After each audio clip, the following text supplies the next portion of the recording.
Hello बच्चों, आज हम लोग इस वीडियो में नेफ्रॉन के चित्र को बनाने के लिए सीखेंगे और उसका नामांकित करेंगे। यह चित्र बच्चों आप लोगों के बोर्ड एग्जाम की दृष्टि से काफी महत्वपूर्ण होने वाला है, क्योंकि आप लोगों के बोर्ड एग्जाम में हर बार एक चित्र वाले प्रश्न पूछे जाते हैं।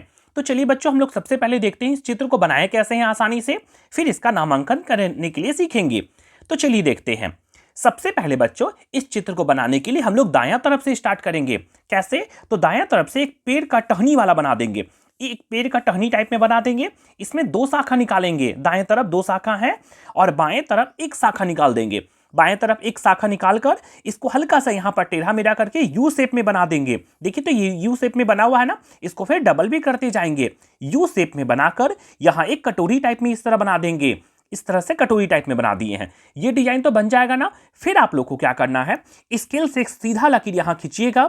इसको इस तरह से एक डिजाइन बना दीजिएगा। हल्का सा टेढ़ा मेढ़ा भी रहेगा तो कोई फर्क नहीं पड़ने वाला है। इस तरह से बनाने के बाद बच्चों, आप लोग पहले एक रेखा को निकालिएगा।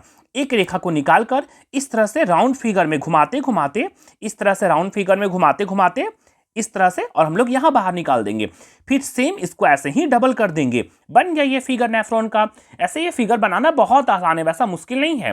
चलिए हम नामांकन करने के लिए सीखते हैं। इसका नामांकन कैसे करेंगे? तो इस तरह से बच्चों फिगर बनाने के बाद हम लोग इसका नामांकन करेंगे। यहां से एक रेखा बनाए हैं, यहां से एक तीर दिए हैं जिसमें हम लोगों का गंदा रक्त आएगा। यहां से एक तीर है ना, इसमें गंदा रक्त आता है। गंदा रक्त आएगा और इस तरह से इसमें पाइप में आते आते जाएगा गंदा रक्त, और यहां से हम लोगों का निकलेगा साफ रक्त। और इस तरह से पेड़ का जो टहनी बनाए हैं, यहां से हम लोग का निकलता है मूत्र। तो चलिए सीख लेते हैं। सबसे पहले बच्चों, इसमें इस तरह से बनाने के बाद हम लोग एक तीर का निशान से इसको दिखाएंगे। कैसे दिखाएंगे? तो इसका तीर का निशान से इस तरह से हम लोग पतला पतला तीर का निशान अंदर दिखा देंगे।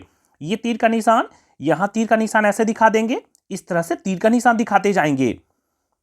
पता चल रहा है कि यहां से हम लोगों का ग्लूकोज, प्रोटीन, लवण जैसे युक्त वाले जल जाएंगे अंदर और बाहर मूत्र बनकर निकलेंगे। छनते जाएंगे और बाहर मूत्र बनकर निकलेंगे। तो इस तरह से तीर का निशान दे देना है। तीर का निशान देते देते यहां से तीर का निशान ऐसा देंगे, यहां भी तीर का निशान इस तरह से हम लोग दे देंगे। इतना तो आप लोग कर सकते हैं ना। कैसे दिया देखिए, तो मैंने तीर का निशान दिया इस तरह से, और यहां पर भी तीर का निशान छोटा छोटा दे देंगे। यहां तीर का निशान बाहर दिया गया है, ये बाहर दिया गया और ये बाहर दिया गया। तीर का निशान देते देते यहां तक बाहर निकाल देंगे। यहां तक तो कर लीजिएगा ना। चलिए अब देखते हैं आगे हम लोग। ये वाला पाइप से गंदा रक्त जाता है, घूमते घूमते जाएगा और हम लोग का यहां से साफ रक्त निकलेगा, साफ ब्लड निकलेगा। यहां तक हो गया ना। और एक तीर का निशान देना है हम लोग को। कैसे करेंगे? तो चलिए यहां देख लेते हैं। यहां हम लोग हल्का हल्का सा बाहर से तीर का निशान दे देंगे।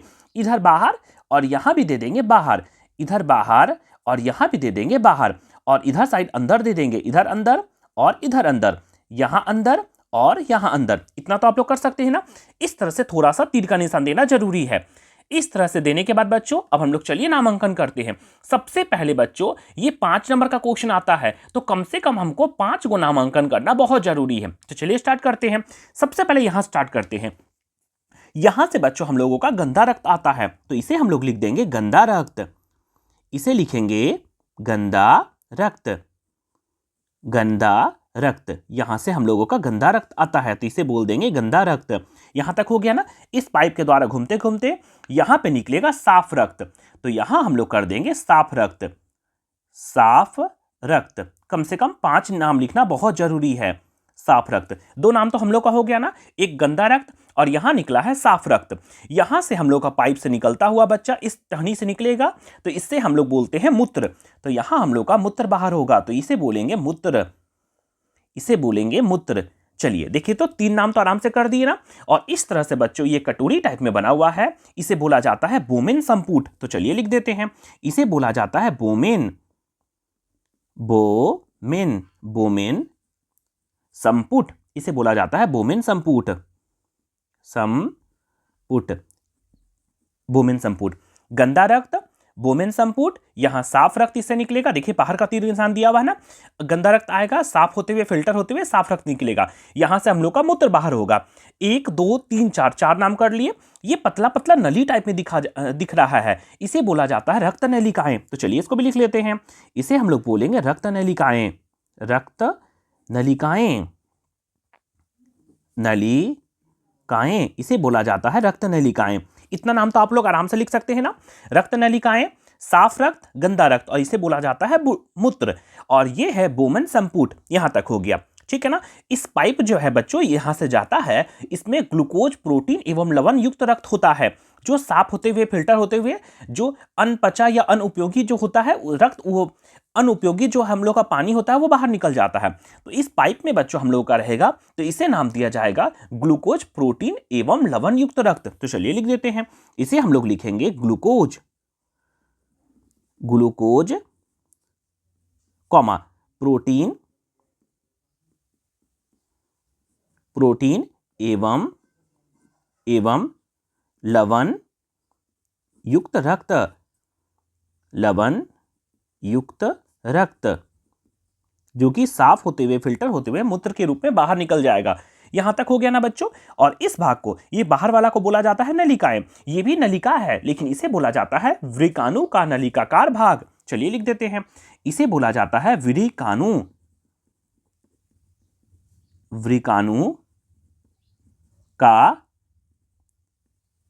नलिकाकार भाग, नलिकाकार भाग, इसे बोला जाता है वृकाणु का नलिकाकार भाग। देखिए तो 5 नाम हम लोग कर दिए ना। चलिए जल्दी से देख लेते हैं। इसे बोलिएगा आप लोग गंदा रक्त, और यहां से हम लोग का निकलते निकलते यहां बाहर निकलेगा इसे साफ रक्त, इसे बोलेंगे मूत्र। 3 नाम तो हो गया ना। इस कटोरी टाइप में भाग है, इसे बोला जाता है बोमेन संपुट। यहां तक हो गया ना। ये पाइप टाइप में है, इसे बोला जाता है रक्त नलिकाएं। और ये अंदर वाला पाइप है, इसे बोला जाता है वृकाणु का नलिकाकार भाग। और इस तरह से जब स्टार्टिंग कीजिएगा आप लोग, तो यहां लिख दीजिएगा इसमें ग्लूकोज मिला रहता है, प्रोटीन मिला रहता है, लवण रहता है और युक्त रक्त रहता है, ये सब मिला हुआ रक्त रहता है। इस तरह से बच्चों आप लोग नेफ्रॉन का चित्र को बना के इसका नामांकन आप लोग आसानी से कर सकते हैं।